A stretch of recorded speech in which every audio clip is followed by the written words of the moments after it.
I truly believe that David Ross managed during the most turbulent time in Cubs history. His first season came during a global pandemic. The spring training was stopped. His first spring training as a manager, when he had never coached before, just stopped, and then they had to all go home for a global pandemic. They then came back to play a 60-game season with no fans in the stands, and they ended up winning that division. In 2021, after getting off to a decent start and then losing some games, midway through that season, and I should back you up some more, the Cubs, after that 2020 season, decided to trade Yu Darvish, signaling what was to come. Then in the 2021 season, they decide to sell the core of their World Series team. It's their only modern-day World Series core. And they decide in the middle of David Ross's second season as manager, we're going to sell off the parts. So now he goes from winning a division to now going through a fire sale. In 2022, he's got to manage a total rebuild, which, by the way, the owner at that point says, we're going through biblical losses. So while we're going through the rebuild, we don't have much money to spend to help you through this. So you're going to have to play Patrick Wisdom. You're going to have to play Frank Schwindel. You're going to have to play these types of players along with the limited people we have in the minor league system. So tough ask. COVID year, sell off, first year of a rebuild. And then in 2023, they go through a season where they do add some pieces, and they actually, you know, in some people's book, overachieve.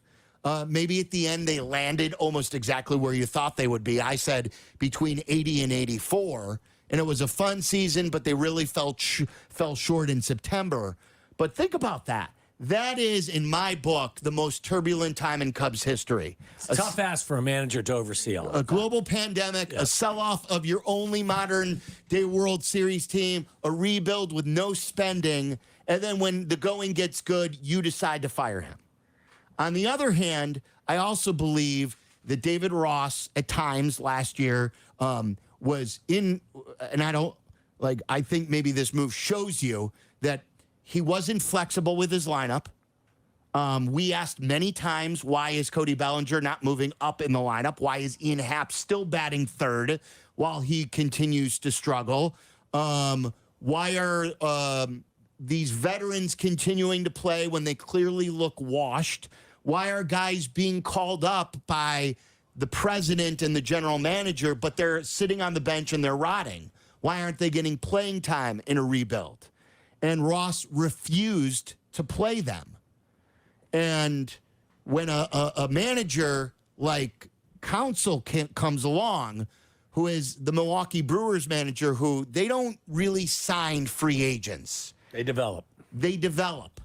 And so when you have this guy come available and you still want to develop a young core, you grab the guy who is willing to deal with the ebbs and flows of a young team and willing to live with young players. Like Morel, the upside is there, and you've got to live through the down because the upside is too good instead of playing a bad player who is over 30 years old. I thought the relationship was such that, and it's such a collaborative exercise these days with the front office and the manager, whether it comes to lineup construction or who's going to play and who isn't going to play.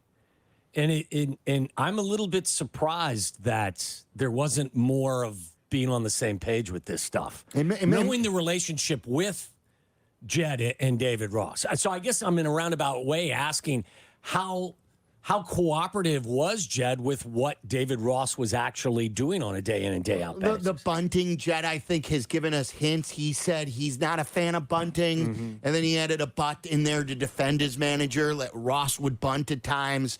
I think there were things there that they would have been fine with giving Ross another year. But again, it's kind of like the quarterback conversation when we have with Fields. Like, Fields could be fine to go forward with for another year. But when you have the opportunity to Sure. get a replacement that you deem Significantly being better. Yes. that you have to pounce. I think it's a good comparison. And so the Cubs didn't want out of the David Ross business, but they had themselves a free agent who was intrigued with their situation as well. And he was paid a lot of money. But again, like, big deal. $8 million when you are a multi-billion-dollar company. $8 million is nothing. It doesn't cost against the luxury tax. Big deal about $8 million. Anyone who comes to me and scoffs at the price they're paying their manager, that's pure silliness. I always say that about coaches in football too. That's pennies on the dollar. For that guy touches every person in the organization. That guy is going to have an impact on all 25 guys. Every guy that you call up. All of your coaches. He's going to set the culture. $8 million a year, big deal. That's the cost of a utility player these days. I also think it's important that the Cubs are telling you that winning 83 or 82 or 84, whatever the win total was, 83, I believe, isn't good enough. That while other teams in this town say we're running it back, the Bulls, the White Sox, who didn't even do a process for their general manager, who didn't even think about letting go of their manager, that the Cubs are still the team willing to say it's not good enough. And we're going to still, despite him being a World Series hero, despite it maybe not being something that everyone thought would happen, we're okay doing it. Because we think it's what's best to win. And that goes above everything else, to win.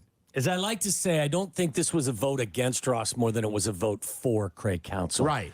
Which also signals, as you're saying, this is now the rebuild is tucked away and now it's time to go forward. So this was an opportunity, as you said, that maybe they didn't anticipate being available to them when the season ended. Right. And now it is. So now you make that decision to move forward. I would think, and again, I mean, I don't know how to connect dots with your favorite baseball team, but I don't think Craig Counsell takes this job if he's not given the assurance or doesn't have confidence in the fact that the team is going to give him whatever resources are necessary going forward. I don't either.